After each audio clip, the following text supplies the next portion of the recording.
कलौ कीरेण भाषितम्।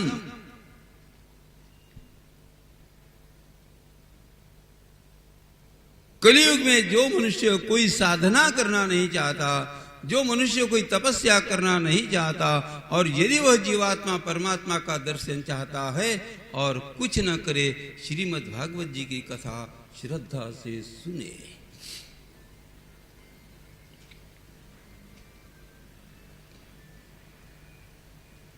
एक बार महर्षि वेदव्यास जी महाराज स्वयं के आश्रम में बैठे हुए थे।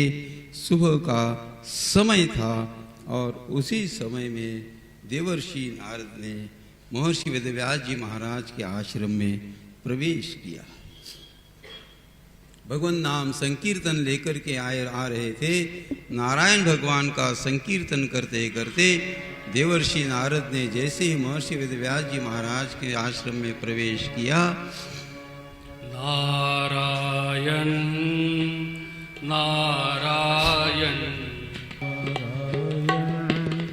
नारायण भज मन नारायण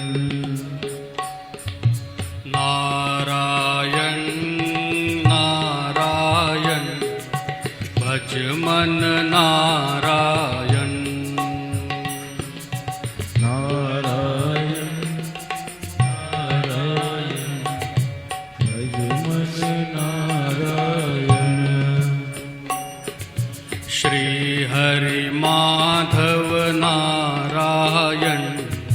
भज मन नारायण श्री हरि माधव नारायण भज मन नारायण नारायण नारायण भज मन नारायण नारायण भज मन नारायण मुरली श्याम मोहन श्याम मुरली मोहन श्याम मुरली श्याम मोहन श्याम मुरली मोहन श्याम मुरली श्याम मोहन श्याम मुरली मोहन श्याम मुरली श्याम मोहन श्याम मुरली मोहन श्याम मेरे राम हे घनश्याम भज मन नारायण मेरे राम हे घनश्याम भज मन नारायण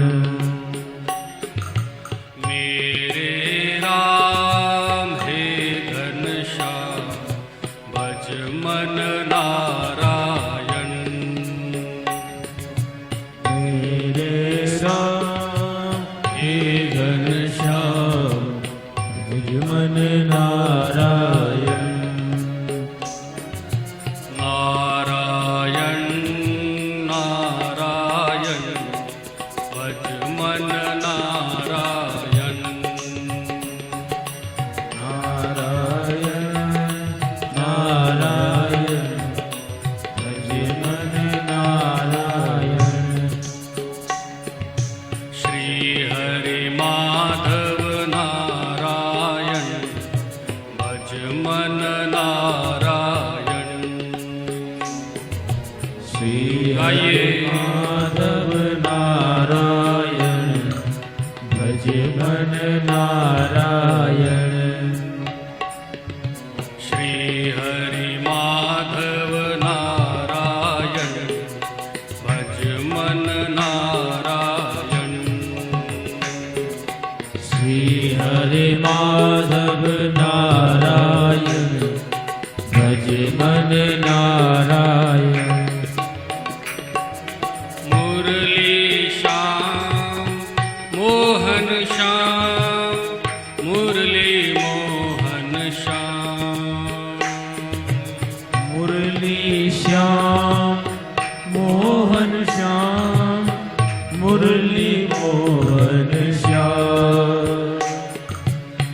मुरली श्याम मोहन श्याम मुरली मोहन श्याम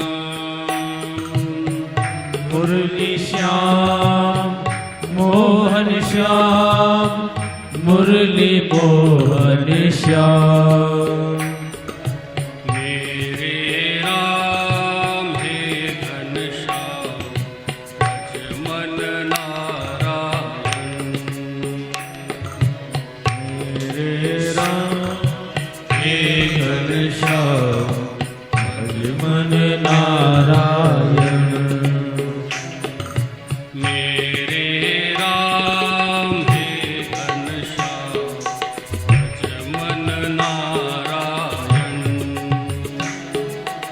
मेरे राम हे घनश्याम भज मन नारायण नारायण नारायण भज मन नारायण नारायण नारायण भज मन नारायण श्री हरि माधव नारायण भज मन नारायण हरि बोल श्री हरि माधव नारायण भज मन नारायण नारायण नारायण भज मन नारायण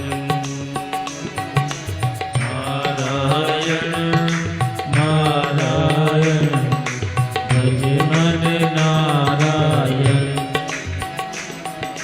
श्री हरि माधव नारायण भज मन नारायण श्री हरि माधव नारायण भज मन नारायण श्री हरि माधव नारायण भज मन नारायण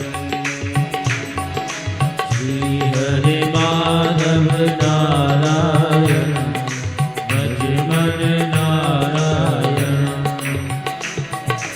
मुरली श्याम मोहन श्याम मुरली मोहन श्याम मुरली श्याम मोहन श्याम मुरली मोहन श्याम मुरली श्याम मोहन श्याम मुरली मोहन श्याम मुरली श्याम मोहन श्याम मुरली मोहन श्याम मेरे राम हे घनश्याम भज मन नारायण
तस्यैवं खिलमात्मानं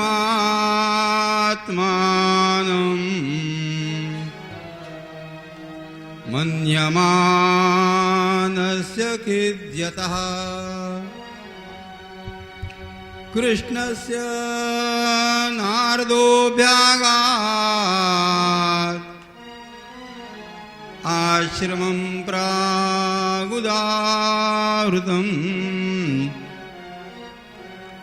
तमभिज्ञाय सहसा प्रत्युत्थायागतं मुनिः पूजयामास विधिवन् नारदं सुरपूजितम्।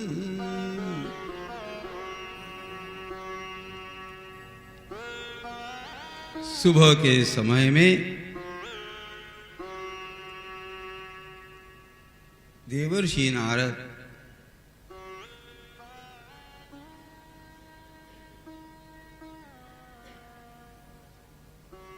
नारायण नाम का संकीर्तन करते करते महर्षि वेदव्यास जी महाराज के आश्रम में प्रवेश करते।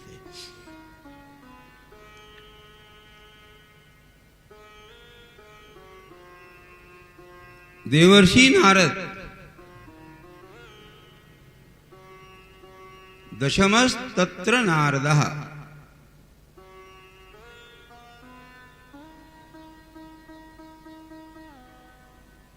ब्रह्मा जी के पुत्र है।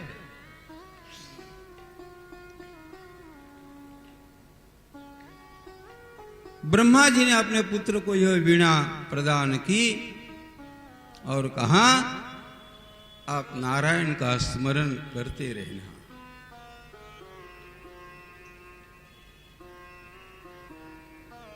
इसलिए देवर्षि नारद को कृपा करके आप साधारण व्यक्तित्व न समझिए।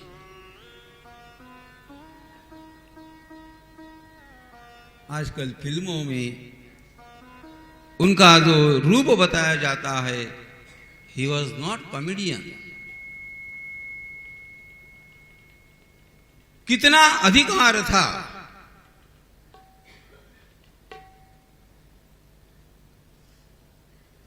किसी भी ऋषि मुनियों को मिलने के लिए उन्हें अपॉइंटमेंट की आवश्यकता नहीं होती थी।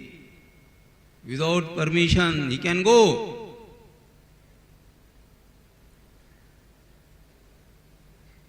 भगवान विष्णु को मिलने के लिए समय की आवश्यकता नहीं थी, जब भी चाहे तब जा सकते थे। और कुछ प्रसंग इस प्रकार आप पुराणों में देखेंगे। भगवान विष्णु और माता लक्ष्मी जी यदि वार्तालाप करते हुए बैठे हैं और देवर्षि नारद का आगमन हुआ तो लक्ष्मी माता को परमात्मा संकेत करते थे, अब आप यहां से जा सकती हो। इतना अधिकार देवर्षि नारद का है, सामान्य व्यक्तित्व नहीं।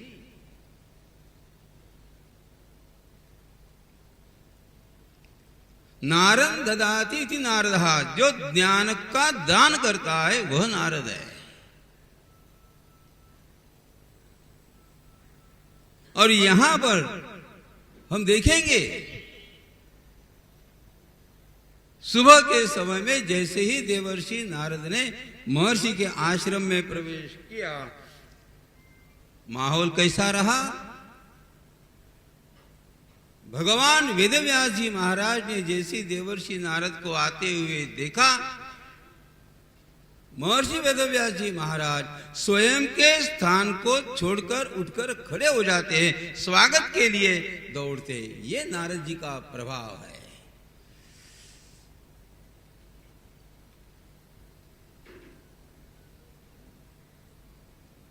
केवल दौड़े नहीं, पूजयामास विधिवन। महर्षि वेदव्यास जी महाराज ने देवर्षि नारद का विधि के अनुसार पूजन किया। दोनों व्यक्तित्व देखो, दोनों के पास ज्ञान है। महर्षि वेदव्यास भी ज्ञानी,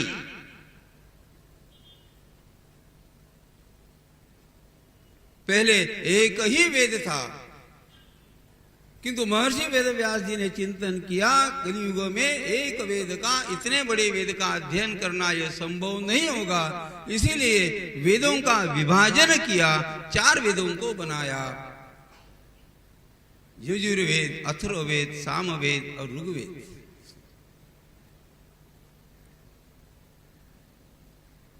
इतना ज्ञान, इतनी विद्वत्ता होने के पश्चात भी महर्षि वेदव्यास जी का आचरण कैसे था?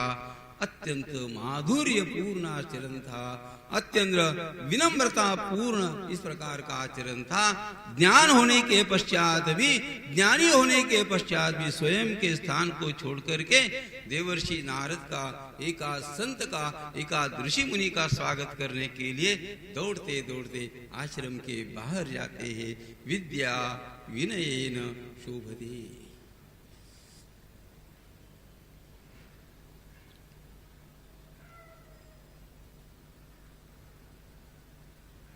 धार्मिक होना, आध्यात्मिक होना, पारमार्थिक होना यानी क्या होना?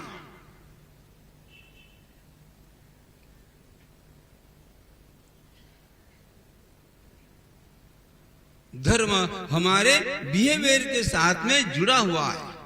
It relates to your behaviour. अध्यात्म it relates to your tendency. परमार्थ it relates to your behaviour, your tendency. आपका मन कैसा है, आपका बर्ताव कैसा है, how you behave in society, how you behave in your family, वो महत्वपूर्ण बात है। मंदिर में 10 बार जाना यह महत्वपूर्ण बात नहीं और तदापि नहीं।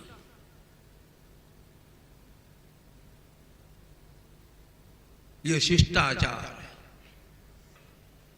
हमने मंदिर में क्यों जाना चाहिए? हमने भगवान ठाकुर जी के मंदिर में जाने के पश्चात इस प्रकार का संकल्प लेना चाहिए, हे प्रभु, हे रघुकुल भूषण, मैं आपके मंदिर में आया हूँ। आपके जीवन में जिस प्रकार के सद्गुणों को हम देखते हैं, सभी सद्गुण हमारे जीवन में लाना कदापि संभव नहीं। हे प्रभु, आपके जीवन से एक तो भी सद्गुण मेरे जीवन में लाने का मैं प्रयास करूंगा। ये संकल्प जो करता है उसका मंदिर में जाना उचित है।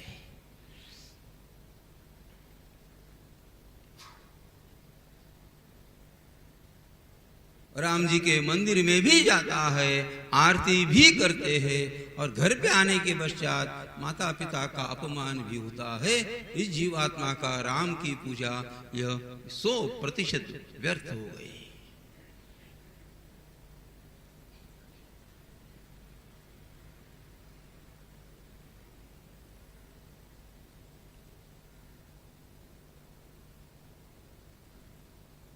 बिना कहे भगवान श्री रामचंद्र ने अपनी अयोध्या पूरा का पूरा साम्राज्य अपने पिता के संकल्प के कारण छोड़ दिया।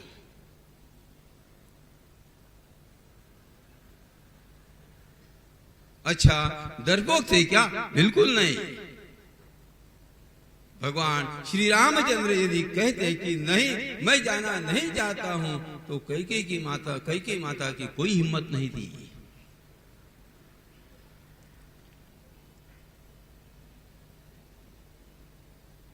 छोटे भैया लक्ष्मण जी महाराज ने, आप वाल्मीकि रामायण का अध्ययन करें जरा। लक्ष्मण जी महाराज ने कहा कि राम, यदि पिता भी आपके साथ में युद्ध करने के लिए आते हैं, तो मैं स्वयं पिता के साथ में युद्ध करके, मेरे पिता को मैं कारागृह में बंद करके मैं आपका राज्याभिषेक कर सकता हूं।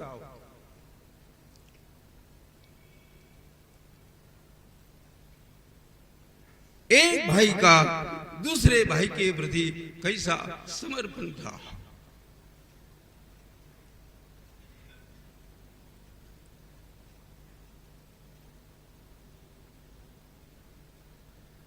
लक्ष्मण जी महाराज के मन में भी राम के प्रति प्रेम का भाव था। माय ब्रदर, राइट और रॉन्ग, वो कैसा ही रहे, मेरा प्रेम उसके प्रति है। भरत जी महाराज का प्रेम भी राम के प्रति था। दैट वॉज ओनली एथिकल, वो मॉरल वैल्यूज,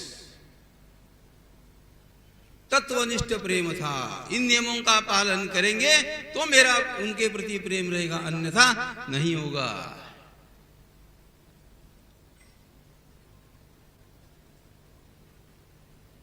जैसे ही लक्ष्मण जी महाराज ने कहा, मैं पिता को कारागृह में बंद करके मैं आपका राज्याभिषेक कर सकता हूं, भगवान श्री रामचंद्र जी ने कहा कि लक्ष्मण, आपकी क्षमता के ऊपर मुझे कोई संदेह नहीं है, लेकिन आपने मुझे इस प्रकार यदि सिंहासन के ऊपर मेरा राज्याभिषेक किया तो समाज में रहने वाले लोग क्या कहेंगे।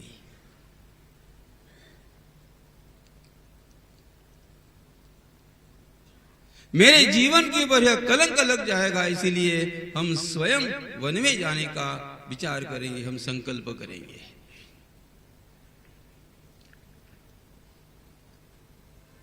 दिस इज परिवार के लिए कितना त्याग करना चाहिए, माता पिता के लिए कितना सैक्रिफाइस करना चाहिए, इसका थोड़ा चिंतन करें।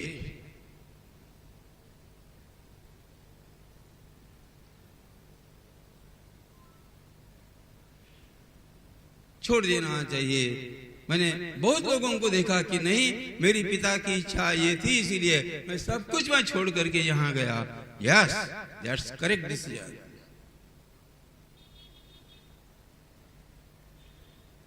पैसा मिलेगा, प्रतिष्ठा मिलेगी, फेम मिलेगी, सब कुछ मिलेगा, लेकिन गए हुए माता पिता जीवन में कदापि नहीं मिल सकते।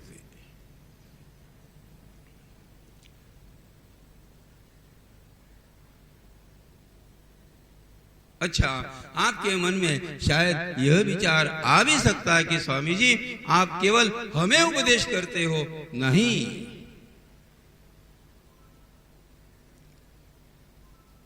I have got the moral right to say you.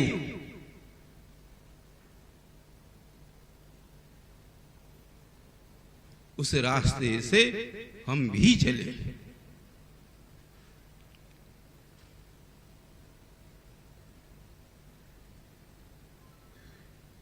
हम अच्छी कॉलेजों में पढ़े, मैं बंबई में पढ़ा, well known college, KC college.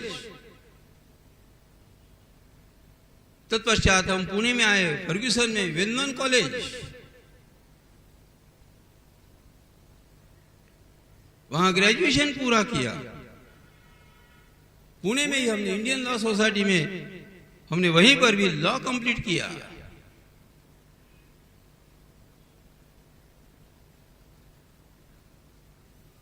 वकालत करने के लिए हम बंबई पहुंचे, हाई कोर्ट में प्रैक्टिस करने के लिए। जैसे हमारा पूरा नियोजन हो गया, हमारी रहने की व्यवस्था हो गई, अच्छा चैम्बर हमको मिल गया, सब कुछ हो गया।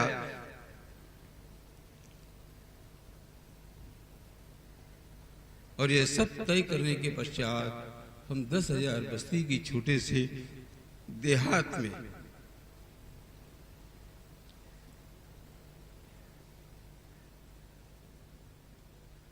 पिताजी को कहने के लिए आए। हमें पिताजी ने पूछा कि अब आपका आगे का फ्यूचर कैसा है, आप क्या करना चाहते हो। मैंने जब उन्हें कहा मैं पूना छोड़ करके मैं बंबई रहना चाहता हूँ, मेरी सभी व्यवस्था हो गई है, तो पिताजी के आंखों में जब आंसू आ गए और पिताजी ने कहा हमारी वृद्धावस्था में हम आपको हमारे पास चाहते हैं।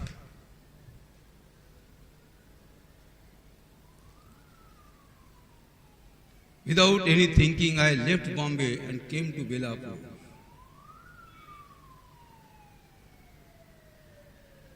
मेरे अच्छे मित्र वहां पे है, आज भी जुडिशरी में है। मेरे सभी मित्रों ने कहा आप पागल हो, केवल पिता के एक विचार के कारण वृद्धावस्था को देख करके इतना अच्छा चैम्बर, यहाँ संपत्ति मिलेगी, पैसा मिलेगा, फेम मिलेगी, आप पागल हो। इतना सब बंबई जैसे शहर को छोड़ करके 10,000 बस्ती के देहात में जाकर के रहना चाहते हो। आप जैसा पागल हमने कभी देखा नहीं। लेकिन आज वही लोग, वही मित्र मुझे जब मिलते हैं उस समय में उन्होंने कहा कि आपका डिसीजन रॉन्ग था। आज जब मिलते थे बताते हैं Ramakant your decision was totally correct. ये है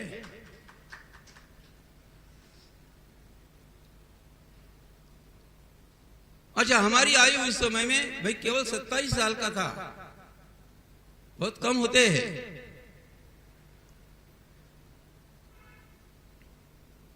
आने के बाद 4 वर्ष में पिताजी का देहांत हो गया। 87 में माताजी का शरीर छूट गया। 88 में हमने वर्ष श्राद्ध किया। उस समय में मेरी अवस्था इस प्रकार की थी, न तो हम इधर के थे न उधर के रहे। लेकिन पिता की आज्ञा के कारण हमने जैसे ही श्रीमद् भागवत जी की कथा कहना आरंभ किया, कुछ वर्षों के लिए हमें स्ट्रगल करना पड़ा। लेकिन उनके लिए मैं जैसे बॉम्बे छोड़ के आया, मेरा इकोनॉमिक लॉस जो था उनके आशीर्वाद के कारण बहुत कम वर्षों में बैकलॉग